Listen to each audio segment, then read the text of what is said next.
Hi, hello, welcome to my channel. If you're new here, sup, I'm Elmo. Today, what was I doing today? Thoughts. We're doing thoughts on a couple books because I am behind. Today we're doing thoughts on Ariadne by Jennifer Saint and All Stations Red.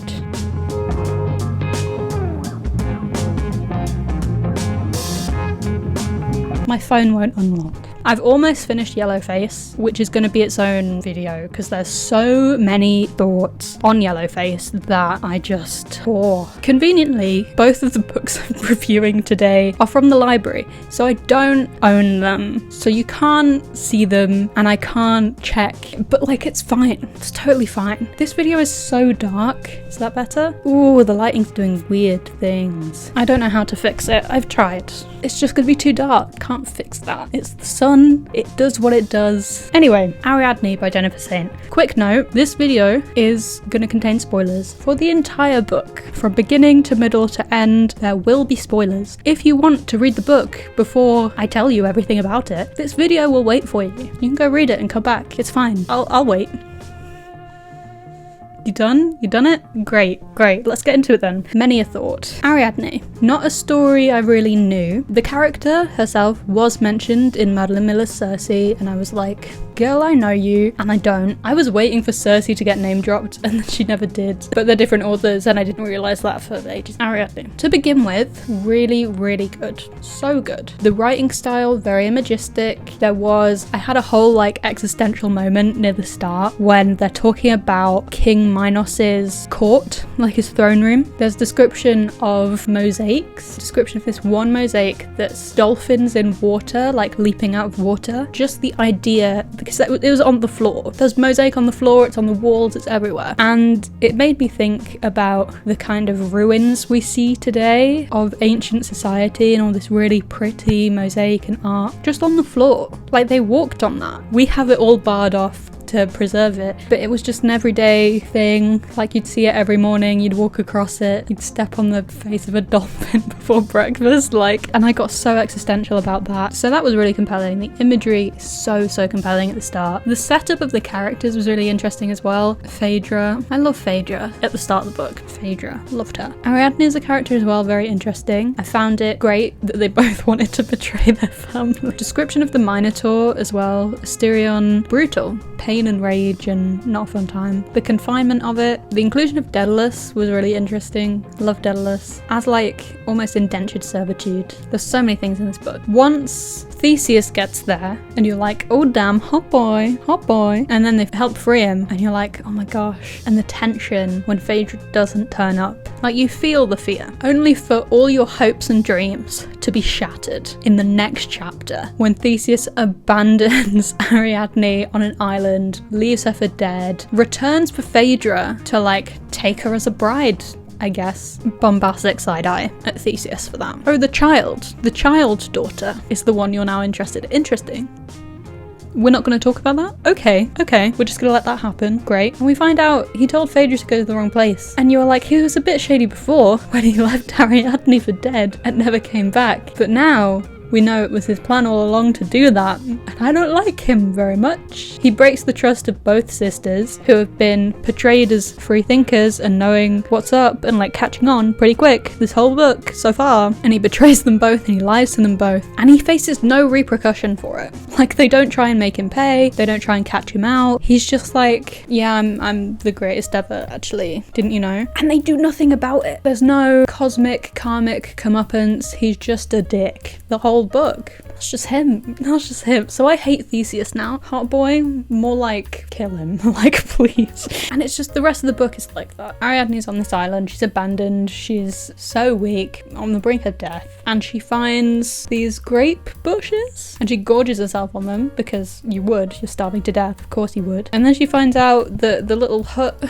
on the island, there's a hut on the island. I feel like I'm skipping a bunch of stuff. The little hut on the island belongs to Dionysus and she's like honoring him because he stopped her from dying. He's like, yo, that was pretty cool of you, by the way. You can stay forever. You can stay here forever and be my wife, and like, it's chill. And she's like, sure, you saved me from death. You saved me from certain death, as Theseus did like 10 minutes ago. I'll just believe everything you say. You're a god. Why would you lie? Why would you lie? So that happens, and they get married, and it's, turns out all the things that Dionysus told her at the start, he's changed his mind, because he was not like other gods to begin with, but now he like kind of does animal sacrifice, and he kind of kidnaps women under the impression of like, oh yeah, they come here of their own free will to escape their husbands, but realistically they're not gonna be able to leave. Is he good? Is he? I'll be real. I fell for it at first. I was like, oh my god, Dionysus, my savior, like what a cool dude. And then he was less and less so. He would just sail away all the time for no reason. He was like, oh yeah, my wife won't want to come. Why would she? If I love her, eventually I'll lose her. So instead of having that feeling of loss, I'm just gonna basically pretend she's dead now and never pay any attention to her or our children. And then it won't hurt as much when she dies.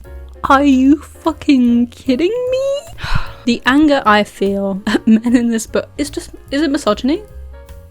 Wait, oh no. I think, is Ariadne just, it focuses on all the misogyny that the women face, and they forgive it because they have no other choice, and they keep getting taken advantage of? Oh no. Oh no. Well, yet another book I dislike because of its misogynistic undertones. It's not really an undertone. Like, it's very explicitly stated that all the men hate the women that they're with, to the point they'll do literally anything to escape them. Yeah, so that sucks. I've only just realised that. The reason I hate this book is because there's misogyny. I can't remember if I've said this before, but I genuinely do not think Ariadne, often marketed as a feminist retelling, it kind of is pushed into that group of books at the minute, I don't think it would pass the Bechdel test. It wouldn't, and that sucks. It's not a misogynistic book. The story just has a lot of misogyny in it. I need to make that distinction because I should.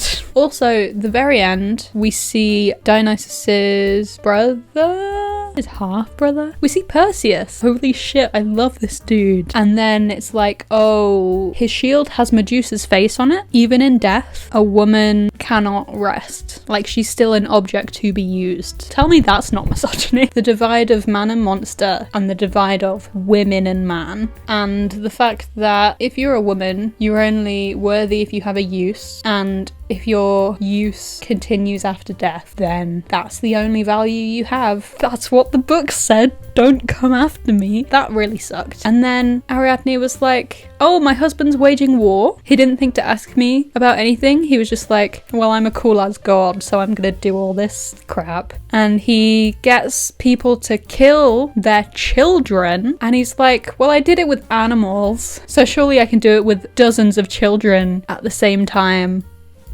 Excuse me? The downfall of Dionysus in this book is extreme. If I were to recommend it for any reason, it would be that. To see, I feel like it's less karmic comeuppance for any other character but Dionysus. And even then, he doesn't learn anything. He gets these people to kill their own children under the guise of like, he'll be able to bring them back. And then he can't, because of course he can't. And then Perseus is like, you just made all my villagers kill their kids. I'm coming after you, you dickhead. And he does, with his Gorgon shield. And Ariadne's like, this is insane. I need to make sure they know that me and the women have no part in this. So she runs up the hill and she sees, I think it's Athena, I can't remember, it might be Artemis, whispering into the ear of Perseus and being like, you should kill them all. And Ariadne tries to get his attention, and he turns and she looks at the shield. She gets turned to stone, and Dionysus is like, oh no, my wife. Whatever shall I do now? Oh hey, here's 20 young unmarried women that are going back to my island. Whatever shall I do now?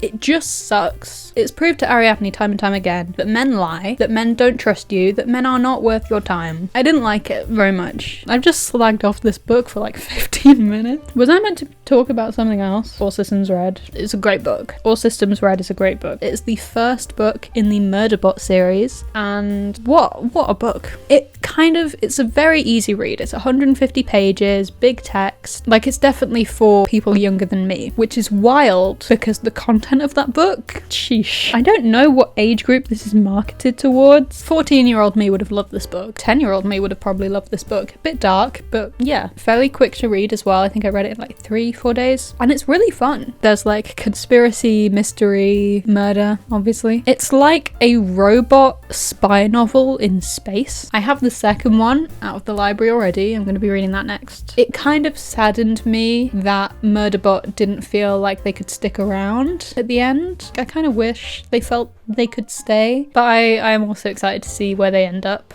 I want to know where they go next. Despite Murderbot's lack of interest in the other characters, I feel like you learn enough about them and you learn the kind of people they are, and honestly kind of masterful for your reader to be able to learn about these characters when the protagonist has very little interest in them is honestly pretty good. I wish I could do that. Murderbot Diaries, good stuff. I'll be reading the rest. 4 out of 5 stars. Not quite a 5-star read. I don't really know why. It's just not a 5-star, but definitely 4. It's a good read. It's quick, which is great because I could totally read it again if I wanted to. Plot is really interesting. It's very fast paced, so you don't get kind of clogged up with too much detail. It gives enough detail for you to paint a picture in your head, but not so much that it's like, come on Tolkien, get on with it. It's good. Would recommend. If you want some murder robot in space mystery thriller action, there's only 150 pages, if that, and it's a good time, so go read it. Pretty please. They have it. That's all you need to know. There'll be another one of these eventually, but I don't know when, so you'll just have to vibe with that. Okay,